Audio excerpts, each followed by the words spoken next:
Hi, final recap here. Today, I am going to explain the 5th and 6th episodes of the South Korean survival drama Squid Game called A Fair World in Ganbu. In the previous episode, Gi-hun's team was about to lose the game of tug-of-war, so Sang-woo thought of a last-minute plan. He asked everyone to loosen their grip on the rope for a few seconds so their opponents would fall down. As they do, Gi-hun, who is at the front, almost falls off the bridge. But the plan works, and their opponents trip and fall, losing their hold on the rope.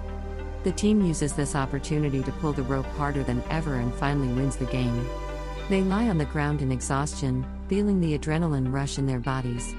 While returning back to their room, the girl who Sae-byeok had recruited, Ji-young, makes fun of a team member who happens to be a priest. They return to the room to see Deoksu's team talking to each other. Min-yo stares at the man, subtly telling him she doesn't need him anymore. The group then sits together while talking. Min-yo tries to charm everyone so they will favor her. She also belittles Ali for being a foreigner and asks to see his passport. As they talk, it is announced that the lights will be off in some minutes. They know people might start killing at night, so the group plans to make a barricade and stay awake in pairs to keep watch. As they try to build a safe zone using the bunk beds, Deoksu approaches Gi-hun and makes fun of him for thinking the beds can stop them from being killed. Gi-hun, on the other hand, warns him of his own team members. He thinks since Deoksu has been ordering them around, he might be their first target. His words get into Deoksu's head, so he tells his team that they won't be killing tonight. Ilnam offers to be the first one to keep watch, saying that old people do not need to sleep. But the kind man is told to shut up by a new member because they cannot keep an old man as a guard. Soon the lights go out, and Sang-woo and Ali stay awake to guard the others. Ali thanks Sang-woo for saving his life today and hands him a corn that he had saved for him. Sang-woo breaks it in half and the two enjoy the corn together while talking. He asks Ali to call him Hyung, which means big brother in Korean. They share stories about how they ended up in the game. After a while, Sang-woo wakes Gi-hun to swap the duties. Deoksu also can't seem to fall asleep for fear of being killed himself. Meanwhile, the police officer Junho is taken to the room where some staff secretly harvest the dead players' organs. He finds out that the man he killed on the ship was also involved in the secret program. The doctor is there too, performing the procedures. He gets into an argument with the staff for being slow. Back in the room, Ilnam joins Gi-hun to keep watch. Gi-hun tells him how he was not paid for 10 years' worth of work because the car company he worked at was at a loss. Ilnam sympathizes with him and starts crying all of a sudden. Gi-hun tries to calm him and realizes that the old man has a fever. He makes him lay down but doesn't have water to help reduce his fever. Sae-byeok offers him some, and the two put Ilnam to sleep. It is now their turn to keep watch. Meanwhile, the doctor finishes harvesting the organs and hands them to Junho and another staff member who are supposed to dive underwater and give them to the buyers in the sea. After they leave, he asks the others about tomorrow's game. But it turns out even they do not know what it will be. The doctor freaks out, saying that he will be killed if they do not tell him. He holds one of them hostage and asks the other staff to figure out about the game. They get into a fight, leading the doctor to run out to the hallways. But he gets lost in the maze and doesn't know how to return. A staff member follows him to the playground where the game Honeycomb was played. He asks the doctor to calm down because if they are caught, all of them will be killed. The doctor asks him to show his face so that he can trust him. The two are talking when suddenly, the overseer of the facility shoots the staff member. He then says that he doesn't care what the staff does with the dead bodies, but they aren't allowed to tell the players about the games. That ruins the main essence of the facility, which is equality. He then kills the man while the other staff shoots the doctor dead.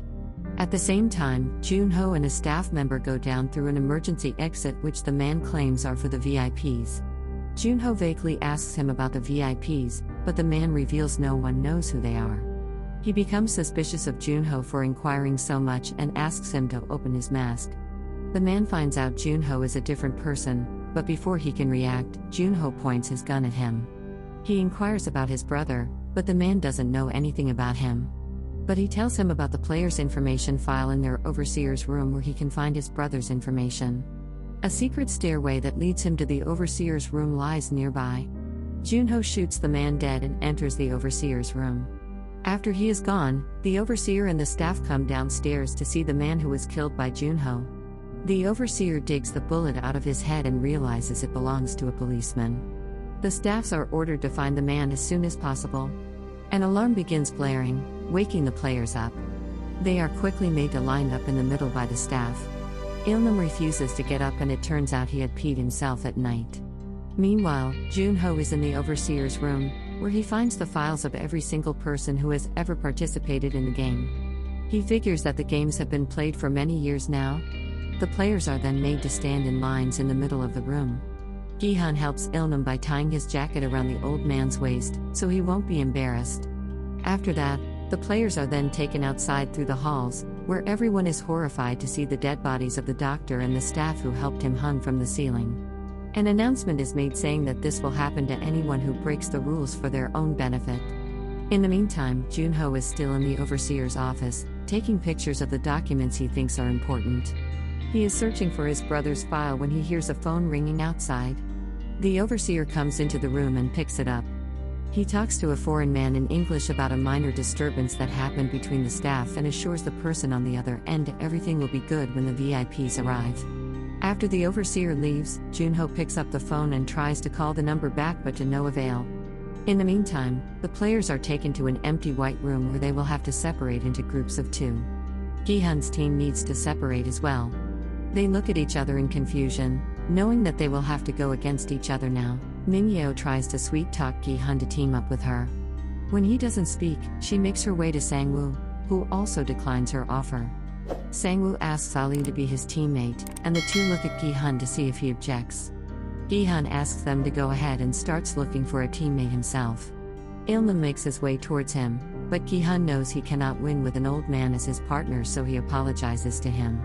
Ilnam simply gives him his jacket, saying that the others might look down upon him if he doesn't have one. Gi-hun feels bad for the man but goes looking for a member anyway. Se-byeok and Ji-young join hands as well. A man asks Gi-hun to be his teammate.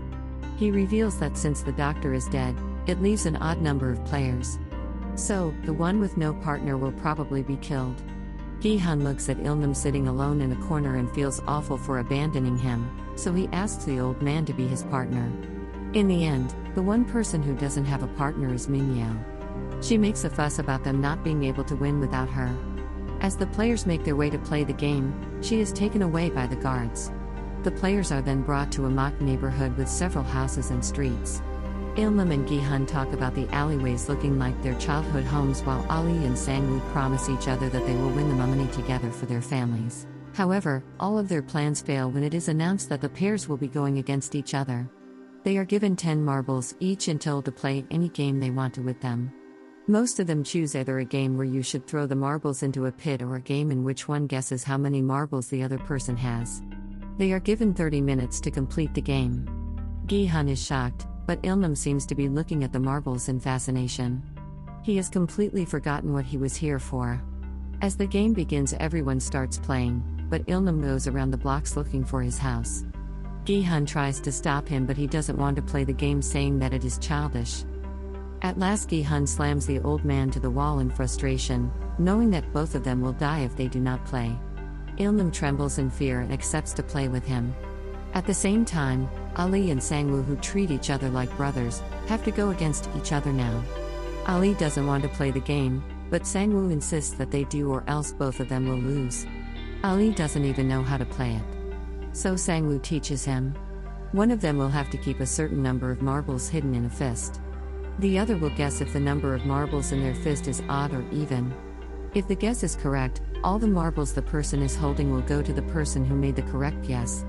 The two start playing and Ali makes the right guess at first, taking 2 of Sang-woo's marbles. Eventually, Ali wins all of Sang-woo's marbles except for 1.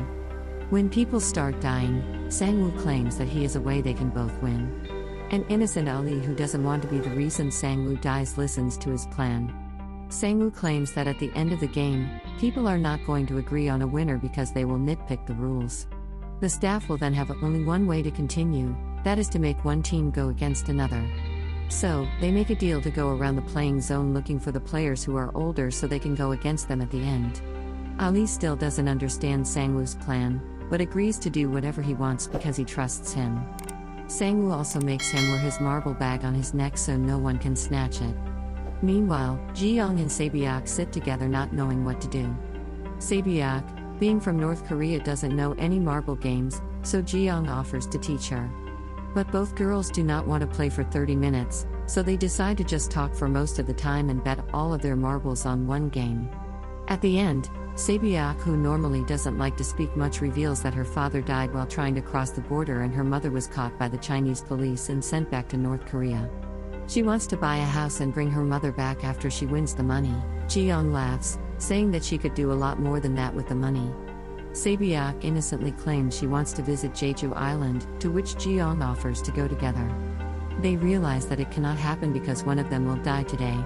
Ji-young then reveals that she killed her abusive father and went to prison. She has no motive to live even if she wins the money. In the meantime, Il-nam and Gi-hun start the game and Il-nam wins 5 of Gi-hun's marbles in just the first round. As they go on, Gi-hun is left with only 1 marble. He nervously guesses odd for the number of marbles inside Il-nam's fist, only to discover it is even. Gi-hun loses the game. However, Il-nam forgets what Gi-hun predicted, allowing him to change his answer. Starting that round, Gi-hun uses Il-nam's dementia to win every round. At last, Il-nam only has 1 marble left, but he starts looking for his house again instead of playing. Similarly, Deoksu also wins the game against one of his minions when his marble accidentally knocks Deoksu into the pit. Ji-young and Sae-byeok decide to throw 1 marble at the wall and the one who throws the closest will win. Sae-byeok goes first and does pretty well. But when it is Ji-young's turn, she drops the marble on the ground lazily, making Sae-byeok win. Sae-byeok corners her and asks her to go again because it isn't fair. However, Ji-young claims that she has nothing to live for, unlike her. They say their last goodbyes before a staff member shoots Ji-young dead. Ali, on the other hand, goes looking for Sang-woo because only a few minutes of the game are left. But when he checks his bag of marbles, he realizes that his brother-like friend has betrayed him. Sang-woo has exchanged Ali's marbles with pebbles. Ali sheds one last tear, still in disbelief, before a guard shoots him dead. Now only Il-nam and Gi-hun are left. They have to play one last game for Gi-hun to win, but Il-nam suggests they bet all of their marbles on one last round. Gi-hun is enraged, claiming that this isn't fair. To Gi-hun's surprise, Il-nam reveals that he knows Gi-hun has been cheating him. The old man had faked having dementia to make Gi-hun win. At last, Il-nam happily hands his last marble to Gi-hun and thanks him for playing with him. Gi-hun hugs his friend for the last time and walks out of the house sobbing. The episode ends as a gunshot startles him, indicating that Il-nam has been killed. Subscribe for more videos like this, turn on notifications and leave a like to help the channel out. Thank you for watching.